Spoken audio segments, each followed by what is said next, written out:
Ladies and gentlemen, moms and dads, boys and girls, welcome to Sunday Night Live. Welcome aboard. Every Sunday night, Scott Sandlin and I get together to teach something hypnotic, to guide everyone through a hypnotic experience, and to share some awesome interviews, strategies, ideas, etc., etc., etc. And so welcome aboard. Below this video is a chat box. Feel free to chat in the chat box and say hello. And while I type in the chat box, Scott is going to say something profound. So Scott, you're up. Scott doesn't have something particularly profound, but something kind of fun. Today is my niece's birthday. And a lot of people have birthdays and all that, but this is actually her birthday. She was born this morning, a little after 2 o'clock in the morning. My niece was born, and so I spent a good chunk of my day holding an infant and playing with my 2.5-year-old niece in a hospital room while my sister and her husband sat around being very, very tired. But it was really fun, you know, just to hold a baby and do those sorts of things. So that's what I've been up to today. Richard, what have you been up to today? Well, she was born on an awesome day because today is Nikki's 8th birthday. And a lot of people know Nikki. That is my stepdaughter. She was born on September 13th. And so there's actually about 30 people in the other room because there's a giant group of people celebrating Nikki's birthday party here at my house tonight. So it seems like a good day to be born. I wonder if anybody in the chat room has a birthday today. If you have a birthday today in the chat room, go ahead and identify yourself. If you don't have a birthday today, if you have a birthday in September, we'll wish you a happy birthday too. So it's great to have everybody here today, though. I'm trying to find our video feed again. I have too many windows open.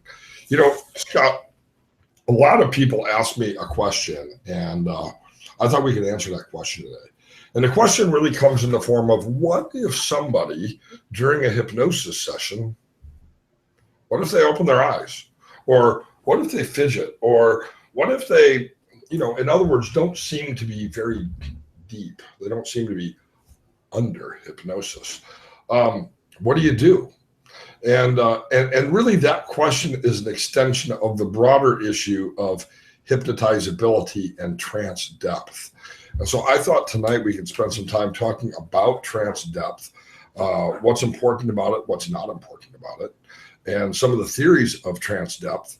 And then I thought tonight, when we do a demonstration of hypnosis, we can go really deep. So what do you think, Scott? Sound good to you? It sounds great to me. You know, I think, you know, you brought up a couple of things that I'm sure we'll dive into tonight. One of them being, you know, the linear depth model and the brainwave cycles per minute model.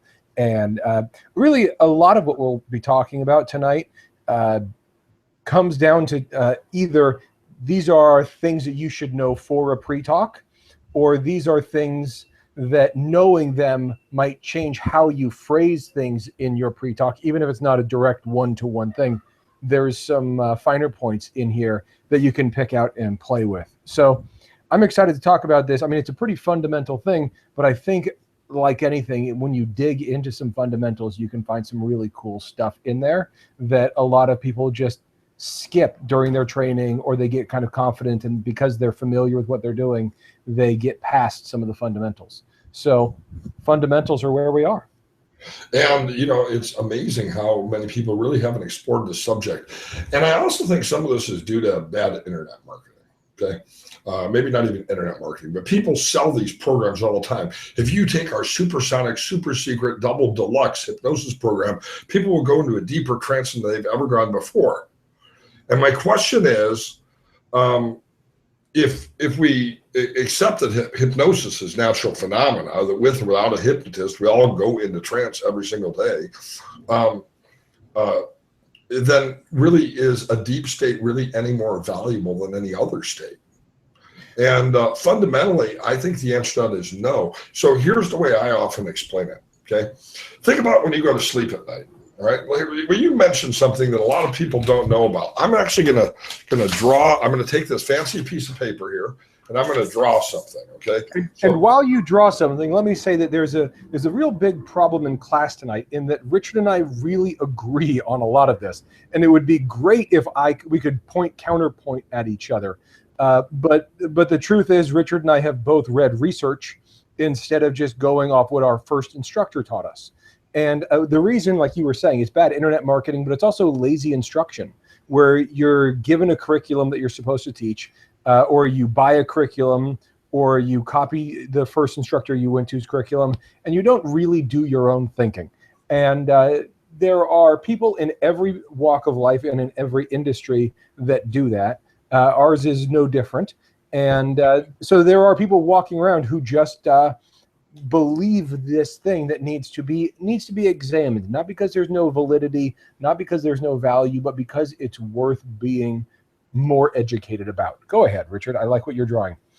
Well, and Scott and I, well, you know, the great thing about this class is you will pay the exact same for this free class, whether you agree with us or disagree with us. So we're just throwing information out that's helpful. So I drew a chart here, okay?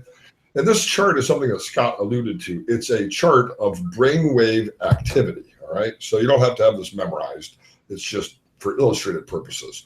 So our highest level of alertness is 80 brain cycles per second. That would be gamma. So that would be, you're on a freeway, you've never been there before, you have to get an exit, you realize now it's a left exit rather than a right exit, you're in the wrong lane, you have to get over, you don't want to crash to rent a car, and you're in freak out mode because if you miss it, you know you're going to be stuck in 3 hours in Southern California traffic.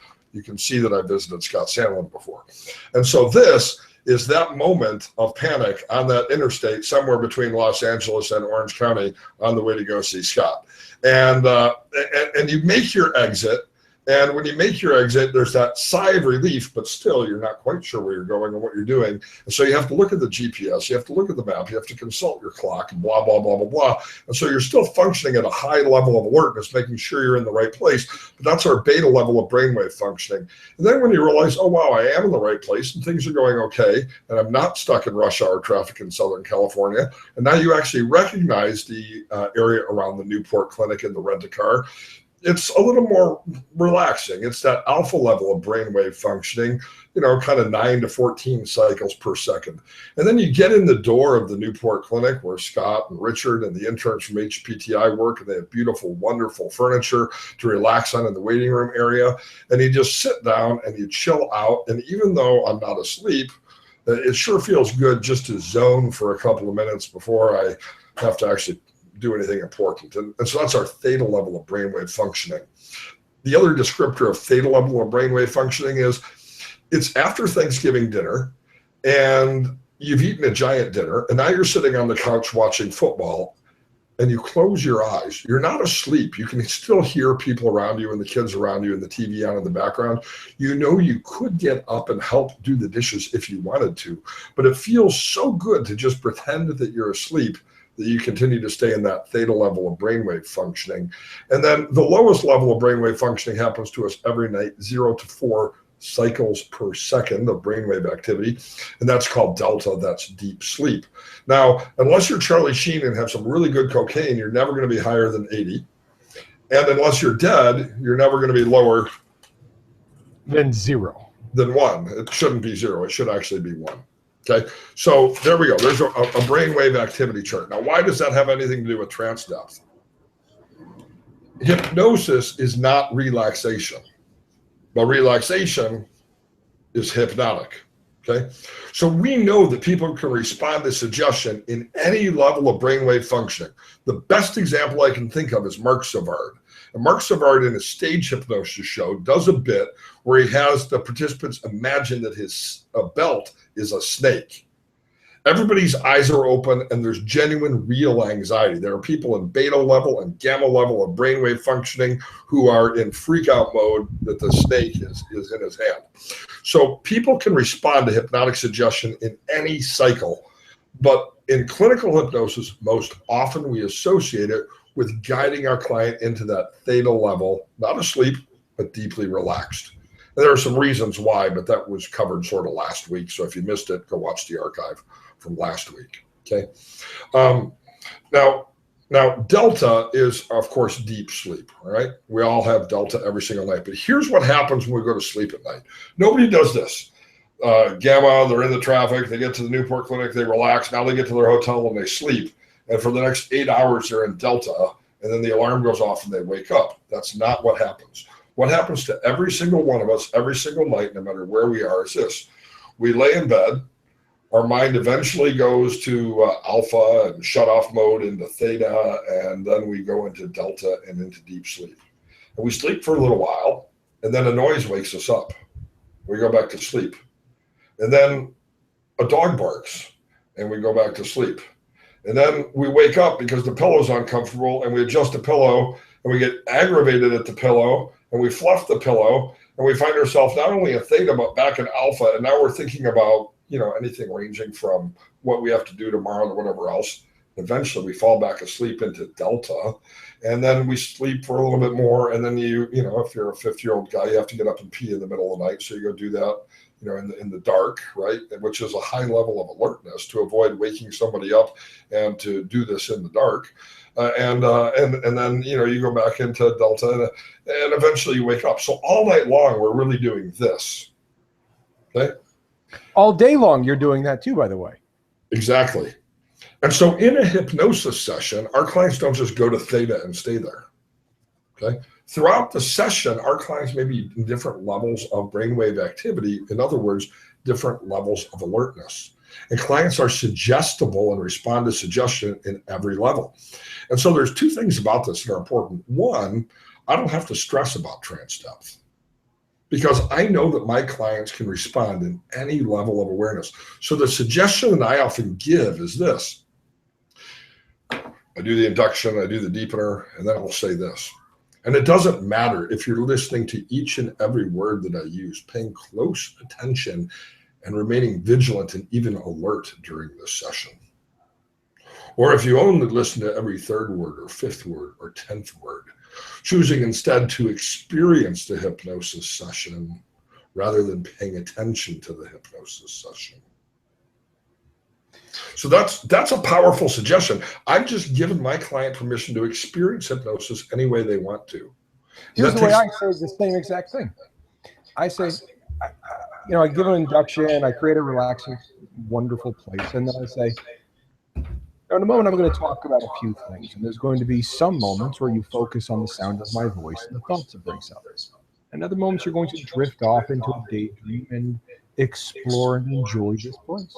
And you'll go back and forth between the two, and wherever you are from moment to moment is absolutely perfect, because your unconscious mind will always be listening, and that's the part that's going to make this happen. Blah, blah, blah. Absolutely. So real similar suggestion. And that frees us up from the trap of really having to get a client to a certain level of trance depth. And our client feeling, I have a client sometimes, they're relaxed. They think, well, I want to swallow, or I want to move, or I want to adjust for comfort, but I don't want that to disturb me. Well, I've already told them it's okay to be at any level that's comfortable to them. So I don't think, fundamentally, I guess I'm going to start this discussion with trance depth by saying I'm not sure that trance depth is really that relevant. Scott? Well, I agree. I mean, the easiest way to think of this is stop smoking clients started smoking at one point. And let's go real cliche. A stop smoking client started smoking when they were 14, 13, something like that ish. And they started smoking. They didn't like their first cigarette. It wasn't enjoyable. It hurt. It made them dizzy or nauseous or any of those things. But they wanted to feel cool. There was no hypnotist telling them to smoke. They all knew smoking was bad for them. They all knew it was going to get them in trouble if they got caught. But they got hypnotized into believing it was going to make them cool.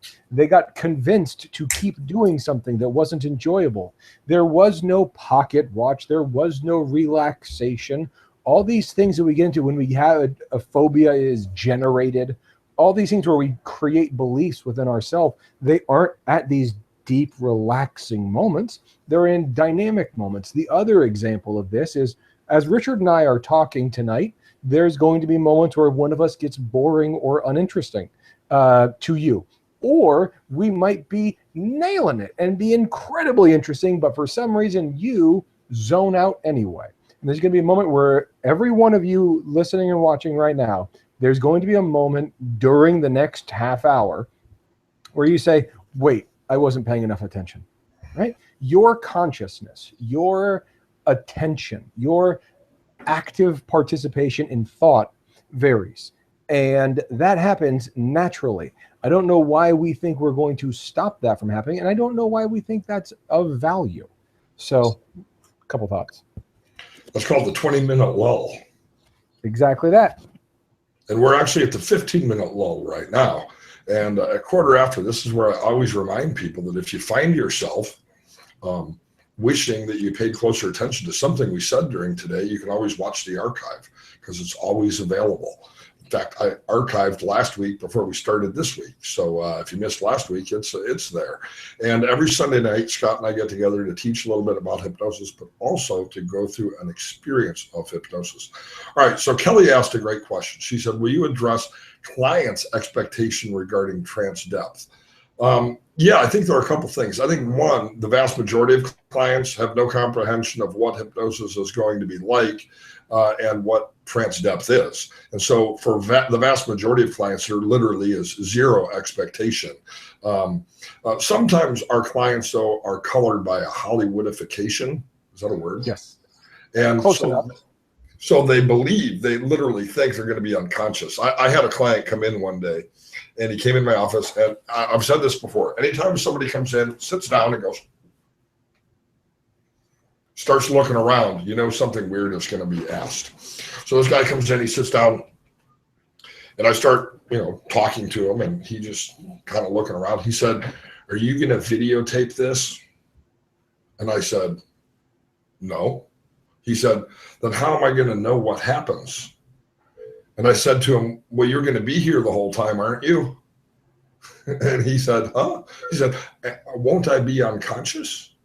Well, obviously, I had to explain to him in my pre-talk that hypnosis is not a state of unconsciousness. And I had to explain to him that we're responsive in no matter what level of brainwave or activity we're in. And I had to contextualize it for him so he would understand that he would be relaxed, but never asleep. And that he would remember. In fact, I told him, I want you to remember what happened during the session because I want you to act when you leave here today on all of the suggestions that we made during the session. So, so I'm reading the chat room. You look like a lumberjack today, Scott. I look like a lumberjack. This is a beachy shirt just because it's got the plaid on it. No, I'm super beachy. Or is it because I was up early? Is it this? Yes, it's because Scott has not shaved because Scott has not shaved in 6 years, and so he's got finally showed up, guys. Finally growing in and looking good. It's a 6-year shadow. Yeah, a lot of people do a 5 o'clock shadow. I do a 5-week shadow. You have my empathy, though. I'm Swedish, so I'll never be able to grow a beard no matter what. So yeah, this is. I mean, you don't want a blonde guy with a beard anyway. So we're not missing out on much with me. So my client, he thought he would be unconscious. I had to explain to him, you're not. I want you to remember what happened during the session because I want you to act on those suggestions. And so if I have a client who does come in with an expectation of trance depth, usually that they're going to be unconscious or some Hollywoodification, I simply explain it to them. Well, now let's talk about utilizing that belief system right there, because there's an opportunity with those clients who come in with that Hollywood model, right, where depth equals success. And there is an easier pre-talk that doesn't get into facts, that just says, yeah, I'm going to hypnotize you. It means you're going to feel really relaxed. And as you feel relaxed, your brain is just going to sort of open up to new suggestions and possibilities. And there is a easier, faster, like I said, maybe lazier, but maybe just, more efficient if you're pressed for time, version of a pre-talk and hypnosis process where that ritual of being deeply relaxed creates the expectation or satisfies the expectation of the client so that they'll get the change. So I know there are people in the chat room or watching this in the archives that are thinking, yeah, but that relaxation helps me get results. And I absolutely understand that. And what Richard and I are saying isn't to say that it's unnecessary or bad or you shouldn't ever use it. What we're saying is it's more pliable than the greater the depth, the greater the suggestibility. There is not a 1-to-1 ratio on depth to suggestibility. There's a diminishing return on investment there. More paper, Scott. Here we go. Let's talk about two things, though. Let's talk about Aaron's master depth rule, and let's talk about the Stanford scale, Form A, Form B, and Form C. Now, some people have heard of this, and they're saying, ooh, the Stanford scale, Stanford University. That's the scale that measures hypnotizability. Scott, what do you think about hypnotizability? Well, I have the best story ever about the Stanford suggestibility test, because I have actually had as a client a person who was proven by the Stanford suggestibility tests to be unhypnotizable. She went through multiple processes with different grad students, and all of them demonstrated that the script they used could not hypnotize her. She came in and worked with me for teeth grinding, and her hobbies included yoga. I mean, she was a big yoga fan who liked meditation and art and all these things, but according to the Stanford suggestibility test, she was not hypnotizable, and she was a wonderful hypnotic subject, and we got all the results she was looking for, and she stopped grinding her teeth and all that stuff. So the Stanford suggestibility test, the problem with it is at its onset, it's trying to be objective. And in my office, I'm not trying to be objective. I'm trying to be successful. I'm trying to do whatever. I'm trying to be dynamic to get the result, not seeing if technique A will get the best result. And that's the difference between a clinical study and clinical work. Sure. Now, the Stanford scale, I think, is actually useful because it does measure response to certain hypnotic suggestions. But there is this myth, I think, in hypnosis or in the world that 20% of the population isn't hypnotizable. And that's because of the Stanford scale, right? And I always say it this way. Actually, I'm not amazed that 20% are unhypnotizable. Frankly, I'm more amazed that 80% of the people who listen to an untrained grad student read a script actually go into any form of hypnosis. And so I think that the Stanford scale actually proves how easy hypnosis is. But the reason why I wanted to bring it up is the Stanford scale. A lot of people don't even know what it is. It's a list, basically, of 12 responses to hypnotic suggestion, okay? And there is a Form A, a Form B, and a Form C. And Form A is most commonly used in hypnosis research. Form B is a modification of Form A so that when they do repeat experiments, they basically have a clean slate of suggestions. And Form C is another form of A with the suggestions basically in a different order. So for our purposes, the Stanford scale is, even though there are different versions, basically it's a list of 12 things, 12 tests to see if a person is able to produce this hypnotic phenomena. And the idea behind the Stanford scale is the first one is the easiest to manifest, and the 12th one is the most difficult. So the first one on the scale is postural sway. Now, you'll recognize this as you relax, close your eyes. Does a person begin to loosen their muscles, respond to the suggestion, and relax? The 12th one is hypnotic amnesia. Scott, from this point forward, you will not remember the number 2. No matter how hard you try to remember the 2, you will not remember it. Scott, hold up your hand. Hold up your hand, Scott. Count your fingers. 1, 3, 4, 5, 6. Exactly. All right. So Scott has forgot the number 2. He's responded to hypnotic amnesia. In fact, Scott, you cannot remember your name. No matter how hard you try to remember your name, you will not be able to say your name. What is your name, Scott? For $10 million, what is your name? Right. So we've seen stage hypnotists do those bits, and those are based on the premise or the response or the phenomena of hypnotic amnesia. So the scale is 1 to 12, from the easiest to experience to the most difficult. By the way, let me read these for you, because a lot of people wonder, what are these things? Number 2 is eye closure, or as most people are familiar with, the Elman induction and the eye lock. Okay. So it's not just do they close their eyes, but can we lock their eyes down? Hand lowering. In other words, hand lowering is, I'm covering some of this quickly because we could spend an hour on each one of these things. It's actually reverse arm levitation. It's the opposite of Milton Erickson. Okay.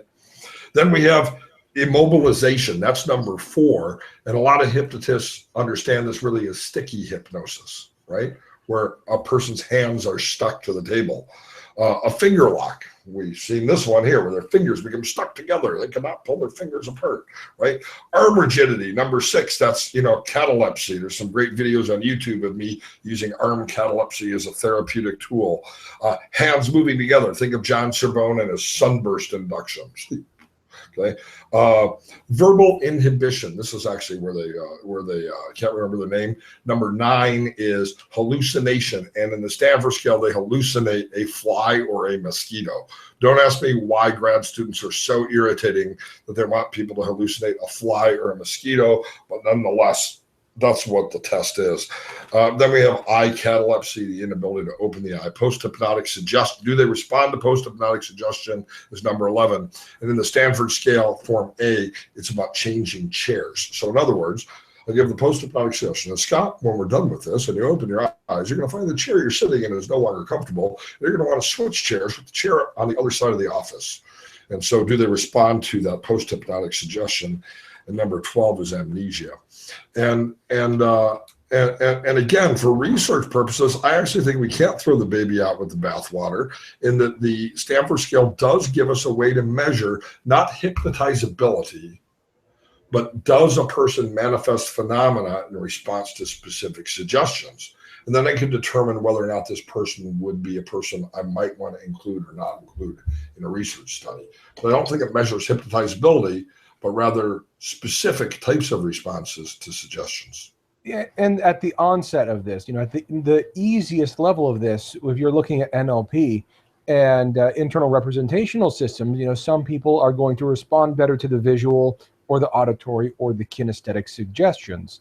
And so this rank order is really biased based on one, VAK standard. So it is useful. You're absolutely right, but it's not truth. It's it's that whole Stephen Colbert truthiness piece, right? Where it's based on truth and there's use in it, but it's not the same thing as being correct. Truthiness is a great description. By the way, Jason Lynette asked a great question. Again, in administering the Stanford scale to determine hypnotizability, which is actually rather determining, is the person going to be responsive for our test? Unlike other forms like the Aaron's depth rule, yes, in the Stanford scale, you just skip if there's no response to the next one, and you come up with, the person is, 8 out of 12, or the person is 4 out of 12. And then you categorize it by not hypnotizable to most hypnotizable, and that's where you get that 80-20 on each end. So hopefully that answers your question, Jason, but you are correct. All right, so let's talk about the Aaron's depth rule. Scott, talk about something. I'm going to look on this handy dandy bookshelf and see if I actually have a Henry Aaron's ruler on this bookshelf, because I might. All right, you do that while I talk about something interesting. So now that Richard's gone, notice he keeps that giraffe in the corner.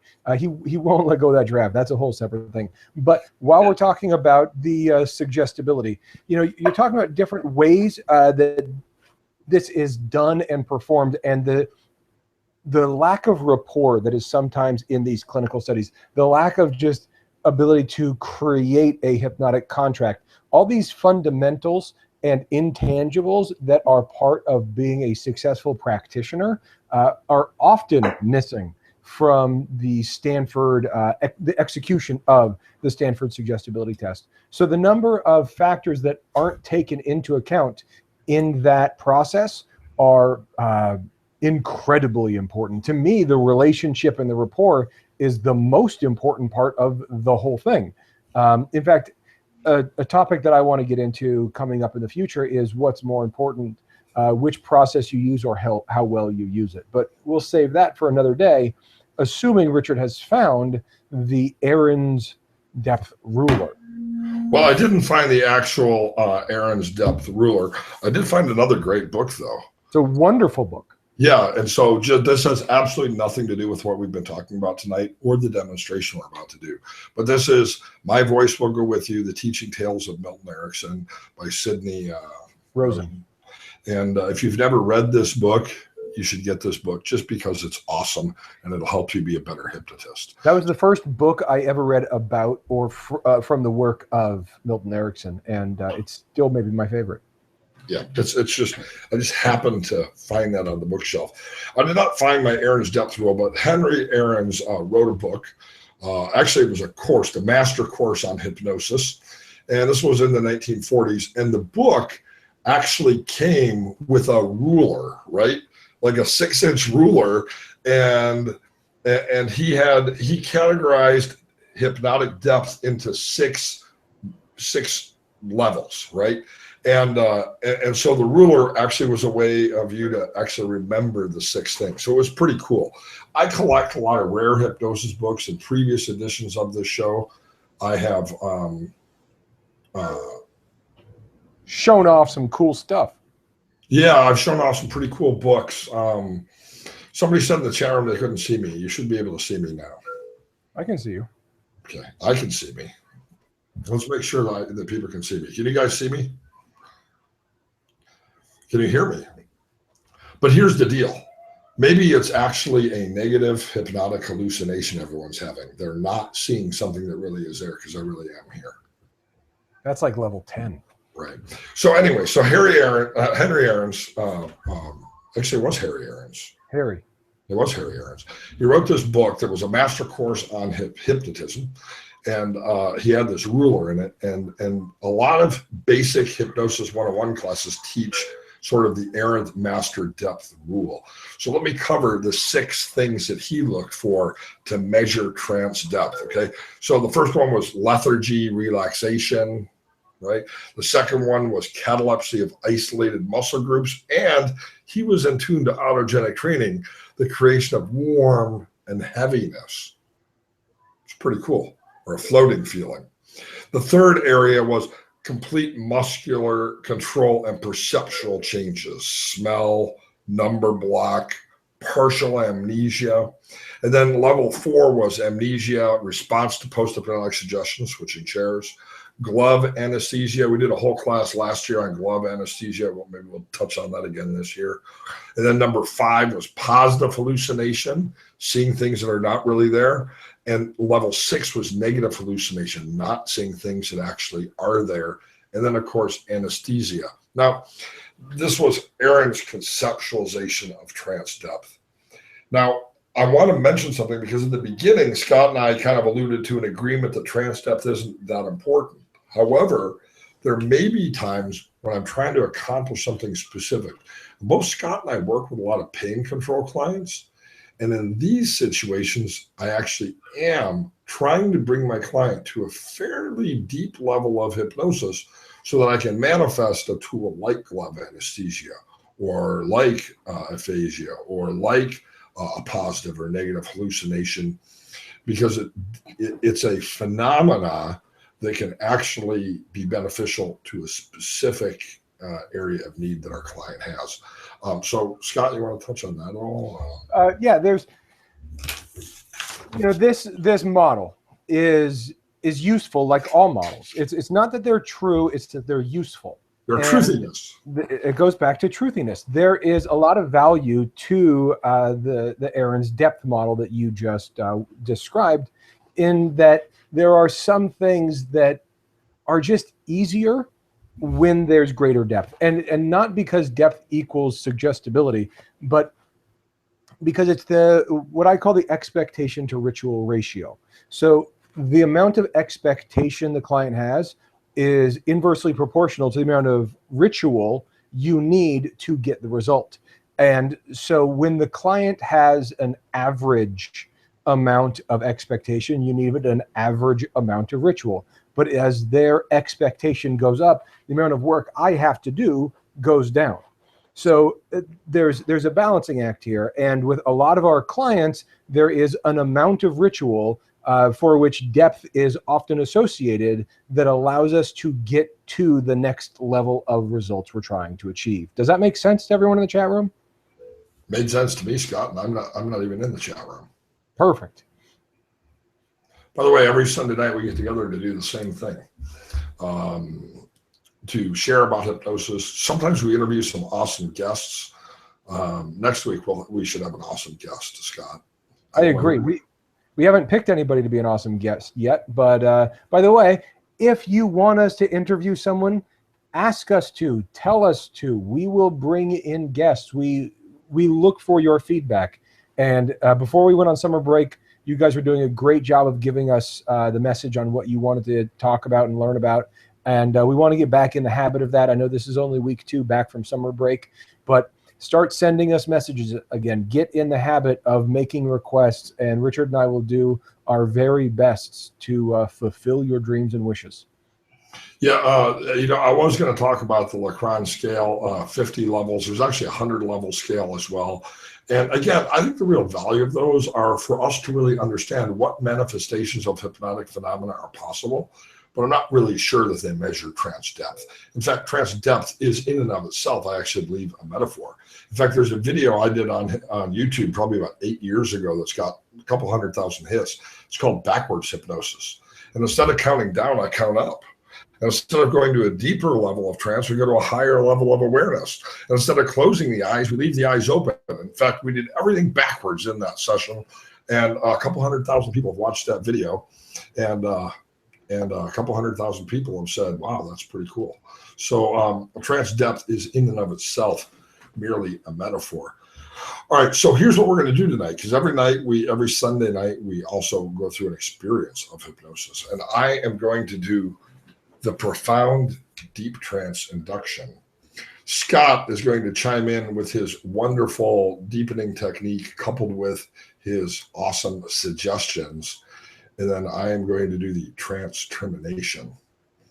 So there's a sort of a 2-person approach to tonight's hypnosis session. So sound good, Scott? Does that sound like a good plan? Sounds fun to me. Sure. All right, let's try it. Whenever I do sessions with Steve G. Jones, for some reason, we kind of get in this pattern, and sort of has worked out well for us with some different people who we have done hypnosis. So, then who am I to argue? So let us begin.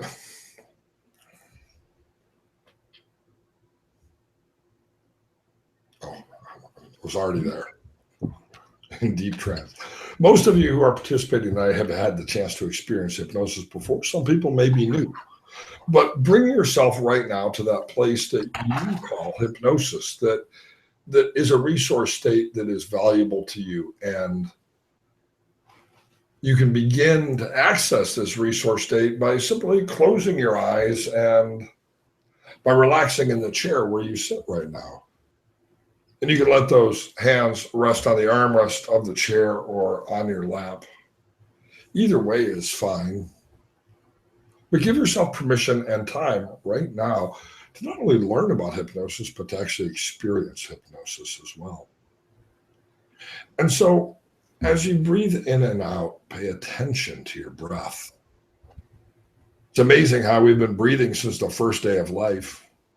Scott talked at the beginning of the session about his niece that was born today. And we'll breathe until the very last day of our life. And so we often do this mindlessly without ever really paying attention to our breath. But right now, pay attention to the breath, because each breath marks this moment. And if your eyes aren't closed yet, go ahead and close your eyes down. And as you continue to breathe, noting what it feels like to breathe the air in and to exhale the air. Allow yourself with each breath to enter a deeper state of either relaxation or of trance, or really of learning and intuition and success. And of course, anywhere in the body you're carrying any tension of the day, you can let go of that tension. You can drop the shoulders, and you can even let your chin fall towards your chest a bit. You can unclench the jaw, and in this place, in this moment, And in this chair, you can be perfect. It feels great, doesn't it? To let go absolutely and to simply experience hypnosis. Something we share freely with clients who we work with, but something when we utilize in our own life that becomes powerful for us. And so, as you notice the hands resting on the armrest of the chair, let them be heavy and relaxed. Let your body be warm and relaxed.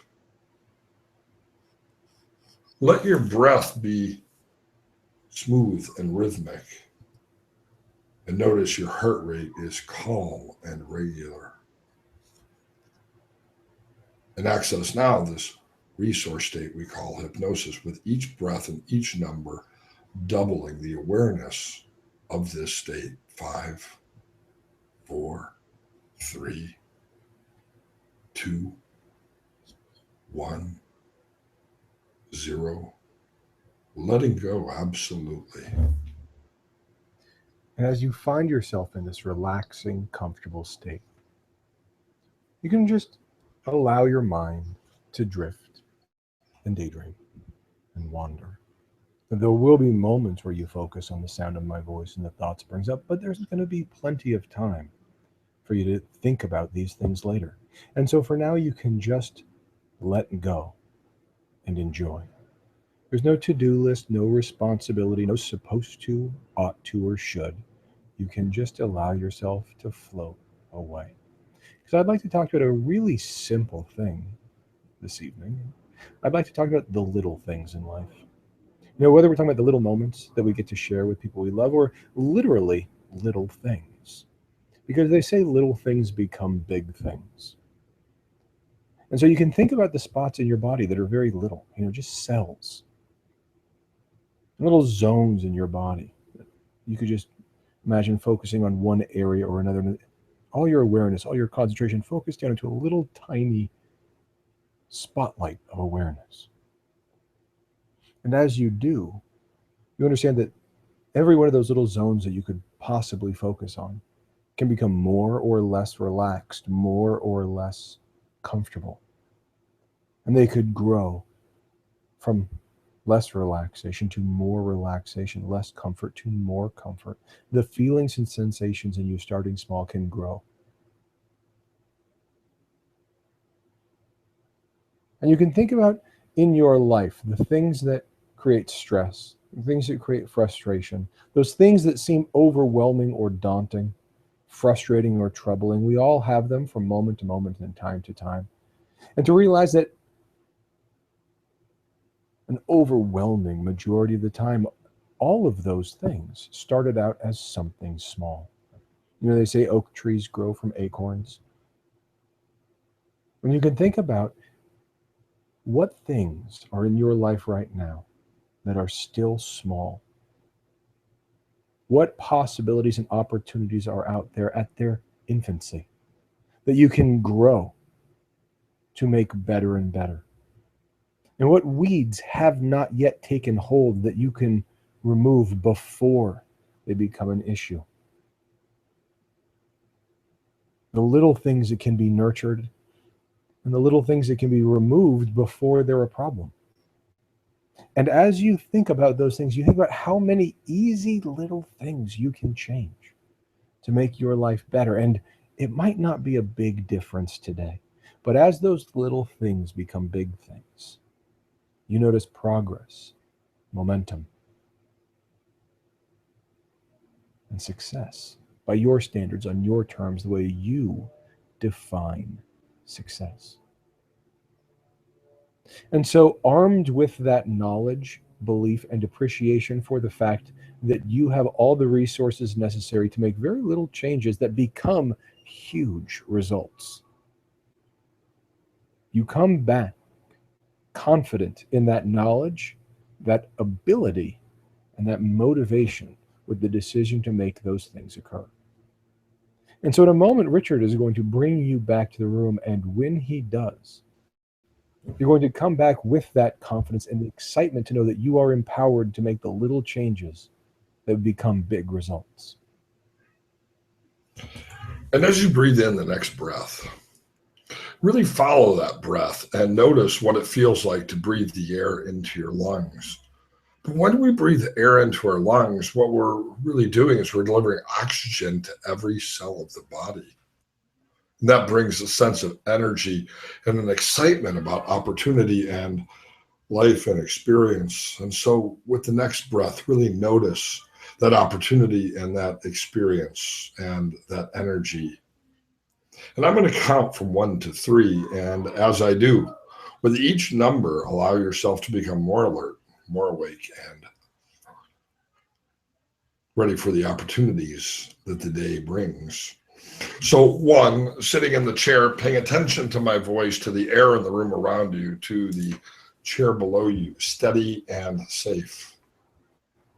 Be energized, be refreshed, be invigorated from this experience. 2, taking in another breath, stretching out any muscles that need to be stretched, almost ready to open the eyes, feeling fantastic. And 3, opening the eyes, feeling fantastic and ready for the rest of the day.